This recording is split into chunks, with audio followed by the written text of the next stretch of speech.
NIM 2231310778. Perkenalkan, saya Nafi Fitriani, NIM 2231311084. Perkenalkan, saya Ariana Rudevianti, NIM 2231311098. Kami dari kelompok 5 akan memberikan video mengenai penyuluhan pemantauan pertumbuhan balita yang kami lakukan di Posyandu Kenanga di Desa Pinong, Kecamatan Juwiling, Jurapaten.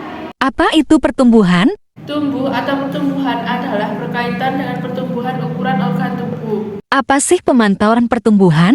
Jadi, pemantauan pertumbuhan balita merupakan pengukuran berat badan per tinggi atau panjang badan. Mengapa pemantauan pertumbuhan balita sangat penting? Karena gangguan dan penyimpangan tumbuh kembang anak mudah dideteksi sejak dini, sehingga dapat dipantau secara cepat dan tepat. Apa sih manfaat pemantauan pertumbuhan balita? Manfaat pemantauan pertumbuhan balita yaitu mengetahui apakah balita tumbuh sehat, mengetahui dan mencegah gangguan pertumbuhan balita, mencegah terjadinya masalah gizi, dan mendapat pelayanan gizi. Waktu pemeriksaan pertumbuhan balita. 0-12 bulan dianjurkan pemeriksaan tiap bulannya. 12-24 bulan dilakukan tiap 3 bulannya. Dan 24-72 bulan dilakukan tiap 6 bulannya. Di mana pemantauan balita dilakukan? Pemantauan pertumbuhan balita sebaiknya dilakukan di posyandu karena berfungsi penting untuk memantau dan menjaring status gizi balita. Bagaimana prosedur pelayanan posyandu? Prosedur pelayanan posyandu 5 meja. Meja pertama digunakan sebagai pendaftaran, meja kedua untuk penimbangan dan pengukuran balita, meja ketiga untuk pencatatan, meja keempat penyuluhan, dan meja kelima untuk pelayanan kesehatan. 5 indikator pengukuran status gizi. 5 indikator pengukuran status gizi anak itu terdiri dari berat badan, tinggi badan, jenis kelamin, usia, dan lingkar kepala. Hal yang harus diwaspadai. Berat badan anak yang tidak naik selama 2 bulan berturut-turut, lalu anak yang gampang sakit, anak yang tampak kurus, anak yang rewel dan gampang menangis, dan terakhir anak yang tampak lesu dan lemah. Apa tujuan dari pemantauan pertumbuhan balita? Tujuan pemantauan pertumbuhan balita itu adalah mengetahui apakah balita itu tumbuh secara normal apa tidak. Jadi dengan pengukuran itu nanti kan akan kita masukkan di buku kayak ini, dan di sini nanti kan ada standar peningkatannya ataupun kenaikannya seberapa. Kalau nanti dimasukkan di grafik itu normal ya berarti baik, tapi kalau ternyata kurang, nah itu yang perlu dikaji kembali. Anak yang pertumbuhannya baik seperti apa sih? Anak yang pertumbuhannya baik itu sesuai dengan garis ini ya, KBM ya. Ya, jadi di ini kan ada ini namanya, ini umurnya anak ya, ini tanggal pengukuran, ini diukur apa umur tidak harus diisi di sini. Yang pertama ada tanggal bulan kelahiran dan seterusnya. Ada kolom berikutnya itu adalah berat badan, Pak, biasanya itu kemudian KBM itu adalah kenaikan berat badan minimal. Di sini ada standarnya. Misalnya ini di bulan pertama anak harus naik 800 gram, bulan kedua 900 gram. Ketika anak mengalami peningkatan sesuai KBM itu adalah baik, kodenya adalah N. Tapi kalau anak naik tapi ada di bawahnya KBM itu kodenya T, atau turun pun kodenya T. Nah dengan ini kan nanti kemudian dimasukkan grafik. Anak dikatakan sehat ketika dia berada di grafik yang hijau, terutama yang hijau tua, jadi hijau tua ini. Kalau terjadi penurunan di kuning, bahkan di bawah garis merah, ini akan terjadi permasalahan yang perlu dikaji lebih lanjut. Apa saja faktor yang mempengaruhi pertumbuhan pada anak? Faktor pertumbuhan pada anak banyak faktornya, dimulai dari kan ada 2 faktor ya. Jadi intern dari anak itu sendiri maupun eksternal. Kalau dari intern anak itu bisa dari faktor keturunannya, apakah anak terlahir dari orang tua yang sehat. Artinya yang punya berpenyakit keturunan apa enggak. Biasanya kalau anak ibunya orang tuanya pendek, kecenderungannya juga pendek. Nah, terus kemudian faktor kemudian apakah selama kehamilan sehat apa tidak. sehat apa tidak. Terus saat persalinannya ada masalah apa tidak. Nih, ketiga dalam pertumbuhannya dia minum ASI enggak? Nih, dikasih susu formula enggak? Terus kemudian anak sering sakit enggak? Imunisasinya bagaimana? Ketika anak bisa mengikuti tahapan-tahapan tersebut dengan baik, insya Allah akan berkembang dengan baik. Tapi kalau ternyata sempat mungkin ada permasalahan atau mungkin yang lain, yaitu harus ada pemeriksaan atau pengkajian lebih lanjut baik terhadap anak sendiri maupun dari orang tuanya. Jadi buku ini sangat penting ya, ini sampai anak data anak sampai anak usia 18 tahun. Berapa BB dan PB ideal anak sesuai dengan umurnya? Sesuai umurnya itu dimasukkan di ini ya, dimasukkan di ini buku KIA atau KMS atau kartu penduduk sehat. Di sini ada grafiknya, ya. Ada grafiknya. Anak yang laki-laki itu grafiknya beda dengan anak perempuan masing-masing. Ya. Jadi sekarang itu pemantauan pertumbuhan itu ada 3 dasar: berat badan per umur, tinggi badan per umur, dan berat badan per tinggi badan.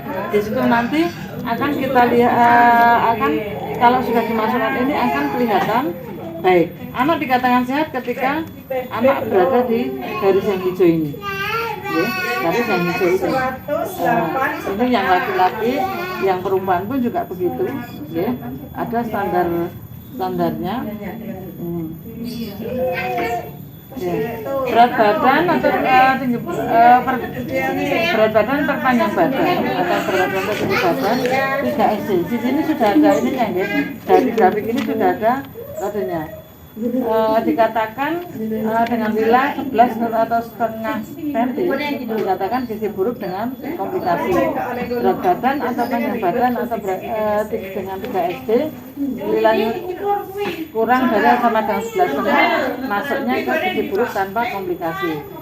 Kalau berat badan anak per panjang badan kurang dari sama dengan 3 SD dengan nilai 11,5 sampai 12,5 ini masuk ke gizi kurang. Artinya yang anak dikatakan sehat ketika ada di grafik hijau ini. Jadi ibu balita ataupun keluarga ketika mengantar anaknya atau ke balitanya ke posyandu itu harus membawa buku ini. Jadi nanti akan kita masukkan oleh dokter maupun terapi kesehatan, akan dilihat bagaimana dia statusnya. Ya. Nah, ini ada berat badan laki-laki ya, menurut tinggi badan. Ya. Terus kemudian ada tinggi badan menurut umur. Ya. Ini memang dari Kemenkes sudah, tapi ini ya pakainya buku KIA yang lama ya, atau yang terbaru lagi ada. Nah, bahkan tingkat kepala pun juga diukur dan dipantau. Upaya yang dilakukan untuk meningkatkan BB anak. Sama pemantauan rutin di posyandu, keluarga maupun orang tua dimotivasi agar tiap bulan bisa datang ke posyandu sehingga berat badan maupun tinggi badannya bisa terpantau secara rutin.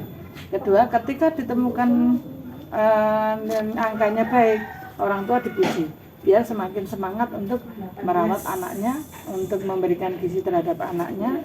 Ketika anak mengalami turun atau sakit, tenaga kesehatan memberikan motivasi agar tetap semangat memberikan perawatan kepada anaknya, sehingga mungkin perlu dikaji apakah makan yang diberikan oleh orang tua sudah variasi atau belum. Kan yang dianjurkan sekarang itu adalah gizi seimbang dengan menu 4 bintang. 4 bintang itu meliputi kandungan karbohidrat, ada protein nabati yang mengandung kacang-kacangan, ada protein hewani atau yang mengandung lemak, yang 4 adalah buah dan sayur. Jadi dalam sekali makan ini harus diberikan menu 4 bintang. Nanti panjenengan bisa melihat menu hari ini, bisa silakan difoto menu 4 bintang itu adalah kandungannya apa saja. Terus kemudian ketika nanti orang tua sudah mengupayakan, terus kemudian di program maupun dari desa lewat anggaran dana desa maupun dari puskesmas lewat bantuan operasional kesehatan, ada kelas ibu hamil untuk memang menjaga kesehatan ibu hamil dan janinnya. Kemudian ada kelas ibu balita. Kelas ibu balita itu ada 3 kelas, 3 kelompok. Kelas A meliputi anak usia 0 sampai 1 tahun. kelas B itu 1 sampai 2 tahun, yang kelas C itu 2 sampai 5 tahun. Nah, dengan itu nanti akan semakin memberikan semangat kepada orang tua untuk semakin semangat merawat anaknya. Kalau nanti terjadi anak yang berat badannya turun banyak atau gizi buruk atau mungkin stunting, masuknya ke kelas BPM 2T, kelas khusus. Dan itu pun sudah didanai oleh dana desa maupun dari puskesmas lewat bantuan operasional. Kalau sudah ditemukan lagi ternyata kok berat badan berikutnya masih turun lagi, orang tua dimotivasi untuk memeriksakan ke dokter. Boleh lewat ke puskesmas dulu, nanti ada konsultasi dengan ahli gizi.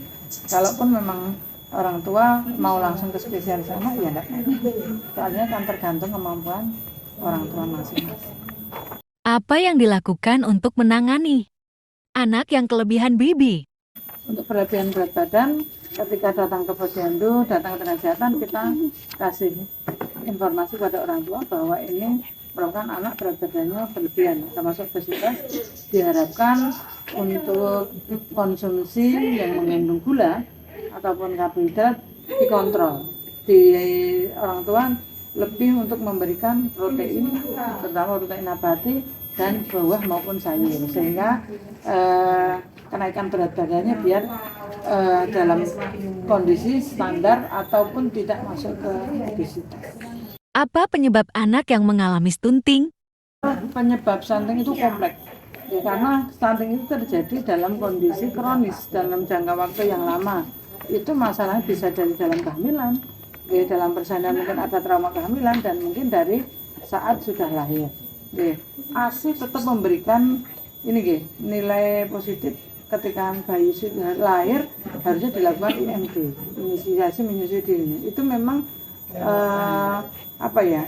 kunci pertamanya untuk keberhasilan menyusuinya.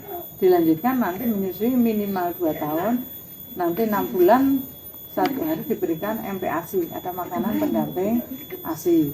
Ya. Terus kemudian masalah yang ditimbul itu juga bisa dari mungkin secara sosial ekonomi, kan tidak semua keluarga mampu.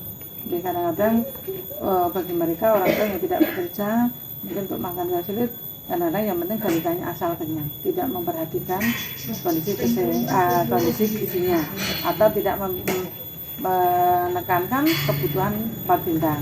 Bisa juga karena memang kurang pengetahuan orang tua, ya, kurang pengetahuan orang tua yang memang tidak mengikuti update ilmu terkini atau program terkini, sehingga anak diberikan makan ya sementing anak mau aja. Ya. Faktor yang berikutnya juga mungkin dari faktor lingkungan atau keluarga, mungkin kurang dukungannya, karena bagi orang tua yang ibu bekerja, akhirnya kadang-kadang kalau yang sadar kerja tetap dikasih ASI. Tapi kalau yang mungkin orang tuanya ini ya terlalu sibuk kerja, kalau ditinggal kerja ada yang ASInya stop, dikasih susu formula. Susu formula itu kan yang memberikan risiko mungkin terjadinya diare ataupun yang lain. Ya, yang paling ini juga ini penyakit penyerta. Penyakit penyerta ini harus dilacak oleh tenaga kesehatan. Jadi harus ada pemeriksaan macam-macam. Kita tidak bisa melihat stunting itu, oh ini langsung dengan stunting, tidak. Stunting itu ketika tinggi badannya tidak sesuai dengan usia yang seharusnya. Bagaimana cara mengatasi anak yang mengalami stunting? Contoh yaitu pertama tetap dilakukan pemantauan perkembangan tiap bulan untuk ke posyandu. Kalau saat posyandu diberikan PMT penyuluhan, ya PMT penyuluhan. Tapi untuk khusus anak stunting ada tambahan PMT pemulihan untuk memulihkan kondisi biar stuntingnya tertangani. Terus kemudian ketika nanti nimbang anak naik, orang tua dipuji, anak juga dipuji biar berbesar hati. Dan ketika turun atau mungkin kondisinya mungkin tidak memberikan kenaikan berat badan yang signifikan, kita tetap memberikan motivasi. Kalau ternyata anak ada tanda-tanda penyakit khusus atau penyakit nyata, memang disarankan untuk ketemu dengan dokter. Syukur bisa ketemu dengan dokter spesialis anak biar penanganannya lebih intensif. Kalau di Ngiring sudah dilaksanakan PMT pemulihan, kebetulan hari ini adalah hari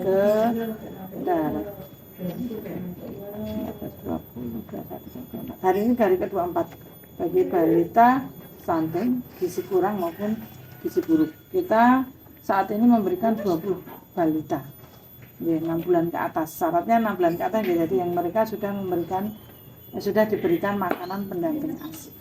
Ya, bagi yang masih minum ASI ibunya, tetap dimotivasi, tetap ASI adalah utama untuk balitanya. Ini jangan sampai nanti dikasih PMT malah ASI-nya stop.